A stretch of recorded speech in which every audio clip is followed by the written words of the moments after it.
goes. Won't go on. Okay. Supposed to light up. And you can't see it, but it's like bubbled up. Like that, a little hot at first. It worked really good at first. Then that was it. Second one I got. Did the same thing. I don't know what's wrong because it worked really good at first. I guess if you have 2 or more cups of coffee a day is too much on it. I don't know. It burns out quickly. I don't know. But adios. Company was great about the return, though, I'll say that. So maybe I'll up the score to 2 or 3 for customer service support.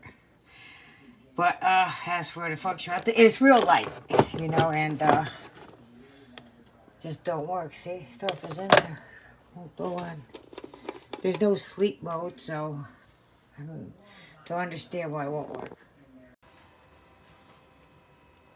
This is a single coffee brewer. I like that. The thing is, you don't need the pad. You can use this to clean it. I like it.